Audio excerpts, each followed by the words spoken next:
Did you know that Google personalizes many searches by city, and Also Asked is the only tool to access live People Also Ask data at city level? Try for free at alsoasked.com. I was going to say that SEO with Fat Joe is as peaceful as this, but then the birds are all having fights. Tired of SEO guesswork? Quadra's AI agent goes deeper to uncover high-impact optimizations and completes hours of SEO in minutes. Get started now.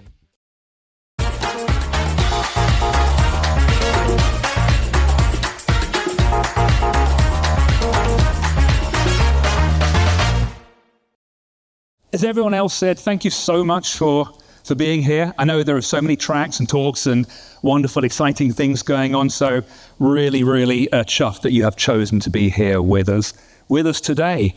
And Baruch, thank you for lining that up. You said that search is going to become a conversation, and some of those query strings were really long. And I presented this slide several times. The first time I did it, I think, was in 2017 in Dallas, when I said search is going to become conversational, and I could see the rumors and the murmurings happening, and everybody literally said, "You are insane, this is never going to happen." So thank you very much for getting me out of that. But nothing has ever been truer.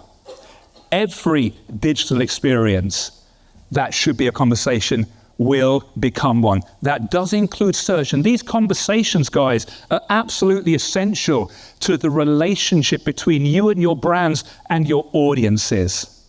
And these conversations have to be underpinned by, thank you again, Baruch, trust, which happens to be the final T in fast content.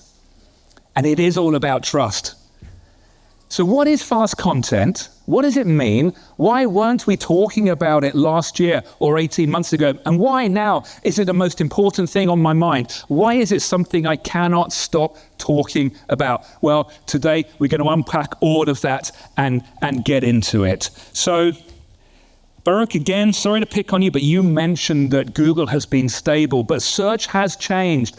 And there have been so many changes going on behind the scenes. And I put the changes into 3 brackets. First one is technology. We know search technology has changed. Think back. It used to be all behind the scenes with Google BERT. Remember BERT? Who remembers BERT? The bidirectional encoder representation from Transformers, the same Transformers in ChatGPT that got everyone so excited. But that was behind the scenes.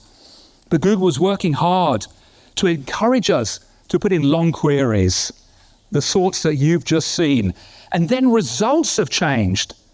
The results that we see in Google today are so vastly different to what they were 12 months ago, 18 months ago. It's absolutely mind-bending. And behavior, and again, you mentioned behavior. Behavior has changed fundamentally. And I got the biggest shock of my life the other day when I went into my son's room and asked him how he would go about searching for things. But more on that in a minute.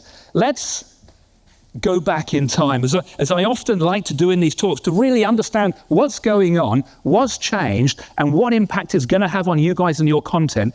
We're going to go back about 12 months. Pretty much 12 months ago today, I woke up in a hotel room in Amsterdam, in a cold sweat. And it actually wasn't. I did once wake up in a hotel room in Amsterdam. I lost my phone, my passport, my keys, my money, my front door keys for when I got home. So that can happen. But anyway, this time I woke up and I grabbed my phone and I pulled it out and I was searching for something that was important to my day. How to win at blackjack. Not because I needed the money, I probably did, but because I was invited to speak at the International iGaming Convention in Amsterdam. So what better way to understand your audience, to understand a business, than by looking at a SERP, which is a manifestation of audience intent? So I did. I picked up my phone and I Googled how to win at blackjack, because I thought, I want to get an understanding of the content that these people are creating. This is a big money business. So I Googled it and I was equally bored and baffled, shocked by what I saw. So you can't see it at the back, but basically they're blue links. They're really boring. And I thought, this isn't very interesting. That's what the SERP used to be like, guys, before we got all panicky about the AI overview and full AI mode and all these other modes and language models. There's something going on that we need to talk about, guys. But anyway, that was page 1. And I looked at the content, and the content sounded like this. Let's delve into the history of blackjack. No! You can see where this is going. Let's explore the game of blackjack and Israel. No, it's like when you're trying to find a recipe and they start talking about the history of pasta. Don't give me the history, just give me the recipe. This content, delve, explore, let's set out. No, my God, this content looked like it had been created by AI. So I thought, I'm gonna sit at the front in the chair, and when they start, I'm gonna ask them a question, and I did. And I said, the end of the tour, I said, guys, what do you think people think about your content when they read it? And no word of a lie, but a guy on the stage said, I hope they don't read it. That's it. If they're reading it, it's a mistake. I don't want them to read that. That content's for Google. So I'm thinking, well, you're just creating the content for Google, but not for the people. You see, we don't want them to go anywhere near it. Okay? You can see, imagine where this is going. Now, here we are, back in the time machine. We're in April in Amsterdam. I brought a prize because I was going to ask a question and I lost it already. But it was a really cool T-shirt, but I will find it. If anyone can shout out what update rolled out in May last year, but was announced in March and really kicked some people in the butt. Just give me a shout. What was it? Who's it? Oh, you're like a genius level. You got inside information, but you still get a T-shirt. Basically, Google saw a whole bunch of other stuff, saw loads of dodgy content, and rolled out the spam update. Thank goodness it's after lunch, because it looks pretty tasty, doesn't it? But anyway, they rolled out a spam update, and there were 3 parts of it. The first part was expired domain abuse. Don't worry about that, it doesn't matter. Second one was scaled content abuse, like the stuff we were just looking at.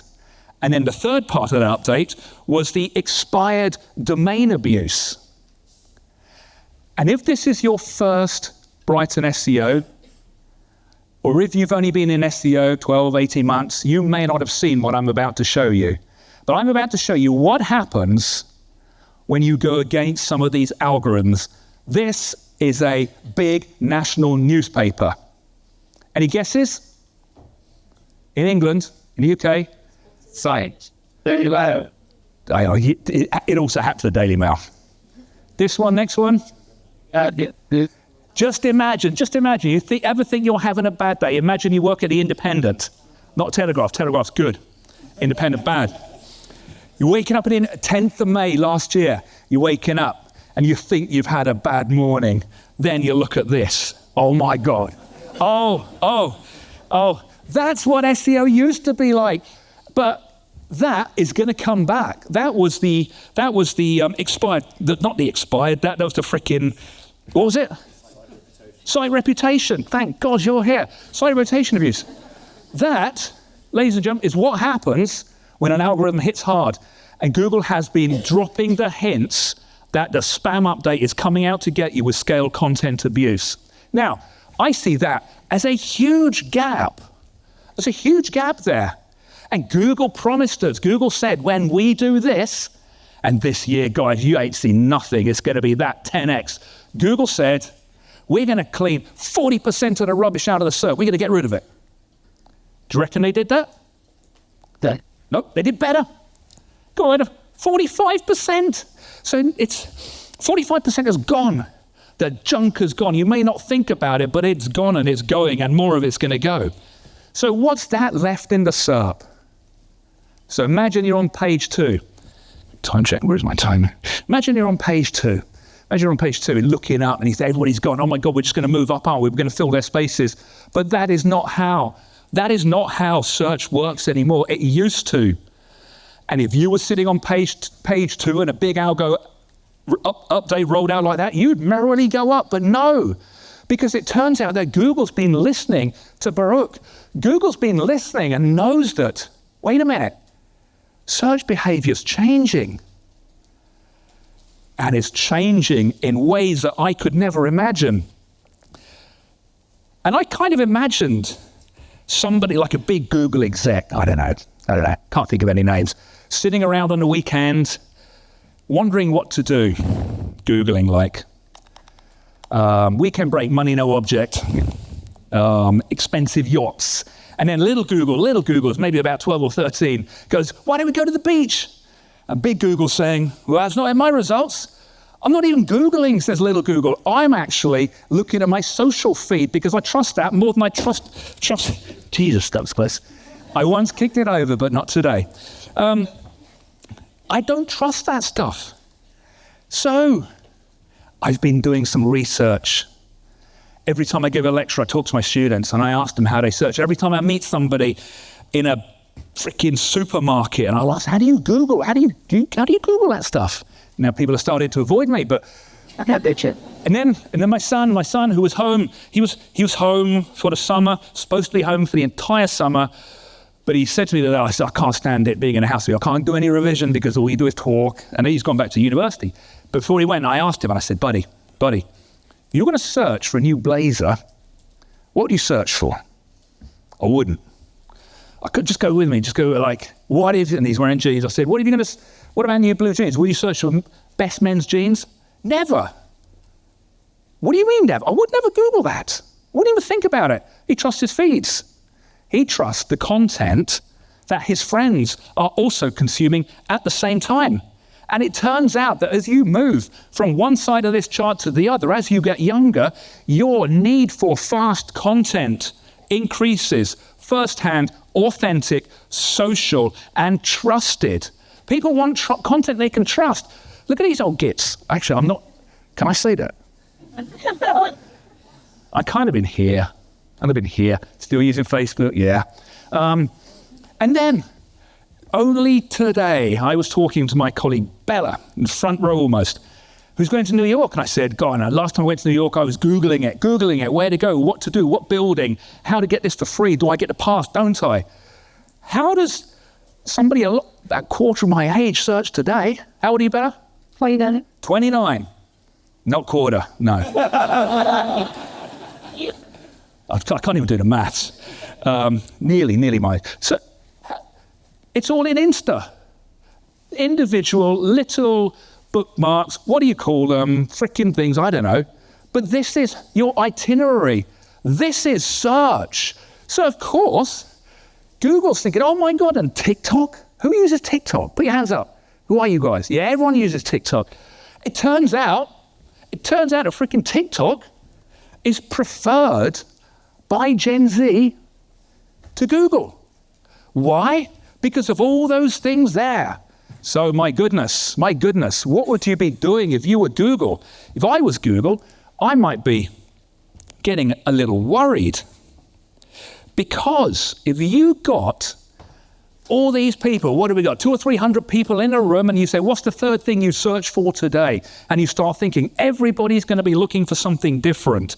Picking up different devices, different surfaces, different LLMs, ChatGPT, SearchGPT, Perplexity. And Perplexity is really making some big moves today, and that data was really interesting. So I want to explore that further. But every time somebody picks up their phone, picks up their device, goes to a computer and looks for something or gets fed for something, that is a micro moment, an intent-fueled micro moment.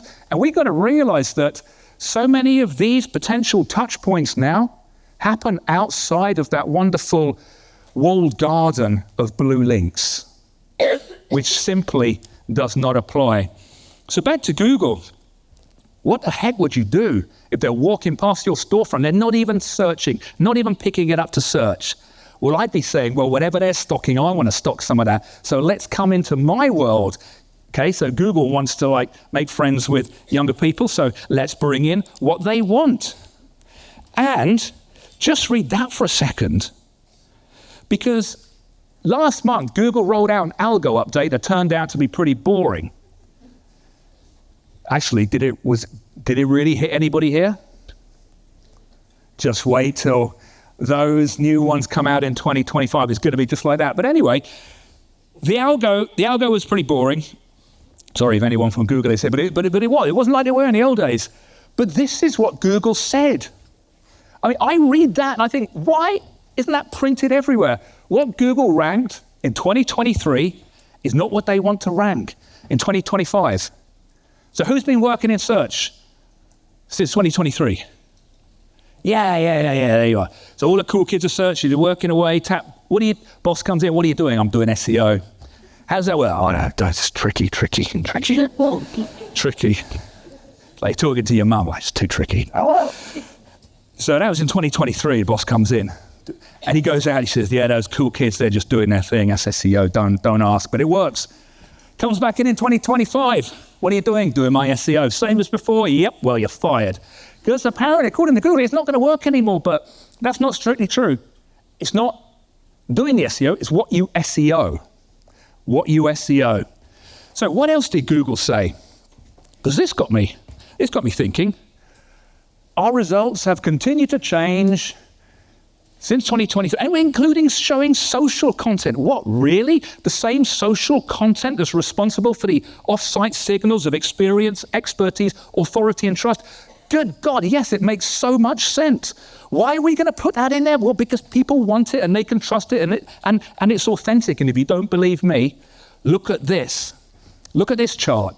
Dull chart. So imagine, I hope you can see the colors at the back, but this is a web radar chart. Just imagine if you're working in Switzerland, the Large Hadron Collider, and you see that's a boring day, isn't it? And then this happens to be the search landscape for men's fashion. 1 year apart. Each one of these strands is a feature. Video, carousel, video link, answer card, AI. Where's the conversation? That was so boring. That was 12 months ago when we were doing our SEO like that. Now, frickin' heck. I mean, like, that's bigger than the Higgs.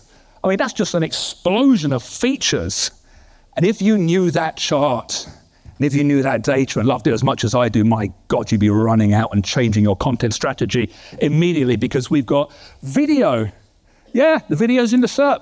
Video links, answer cards, AI overview. That is the conversation.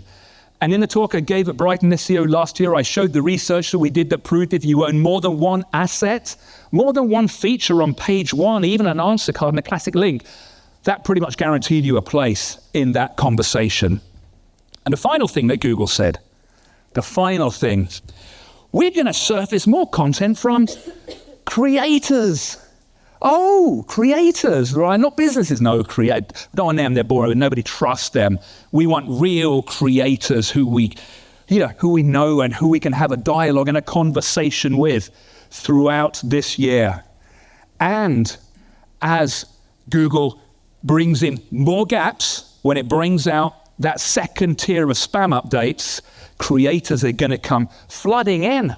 Creators, for example, like this, who have realized it's so easy to grab a brand name, to use autocomplete. What the heck's autocomplete? The predictions, what people really want. Jump on the prediction and look at her, whoever she is, Karina Waldron. She's new this week. Last week it was somebody else. And she's doing an amazing job. Where's Armani? Where's the big bucks? Nowhere. And I'm sure they're producing some good stuff, but nobody wants to see it. So anyway, back to the story. Back to the hotel room in Amsterdam. So in the last couple of minutes, minute 45, let's just recap. Went back in time, went to give a presentation. Bloody hell, the results were terrible. They were made by AI. Google came out, spam update, forget the first part of it. We saw phase 3, the site reputation abuse. The rest of it's coming up to get you, so Google thinks I'm going to clean up my act and I'm going to fill the gap with some cooler stuff. The gap where the rubbish went, and that was the SERP a couple of weeks ago. Same query. How can you do the same SEO and expect it to work when it looks like that? And Google knows that. Freaking, I can say things about Gen Z because my son is one. They're too freaking lazy to watch an entire video. So, yeah, have a touch point. Just jump into that bit. Jump in there. Jump in there. These are all touch points. first-hand, authentic, social, trusted content. And what is that one? Yeah. I forgot about TikTok. What is it about TikTok? Well, I tell you what it is about TikTok, because the TikTokers are catching on. There are tons of videos on YouTube now telling TikTokers how to create content so the TikToks can get to the top of the SERP because nobody wants a blue link. And there we go. How to layer perfumes. TikTok. Absolutely magic. 61,000 views. But in order to do this, you have to move fast. And we've heard it several times today that the AI overview is very dynamic. LLM content is incredibly dynamic, changing multiple times a day, which means if you are a creator, you can spot those opportunities, you can use autocomplete, and you can jump on that bandwagon. And if you don't move fast in the final 60 seconds, you're going to end up in the battle of the blue links, which looks something like this. So if you're still hanging on to position 1, page 1, organic, classic link, and then the conversation comes along, it looks like this. Yeah, I'm position 1, page 1, but whoa, what the heck's that? That's the AIO overview. I've got to get past that if I want the answer to my informational question, because this is a conversation. Then I've got to go down further and I get past that. And then I finally got to get past this to the first classic link. And there's Google thinking, well, if they haven't had enough conversation, let's have some more Reddit down here. So the world is changing fast. And just before the presentation, I remember that I asked AI to make my final slide for me. I just said, read it, and just freaking come up with something, because I had 4 lines that looked really dull.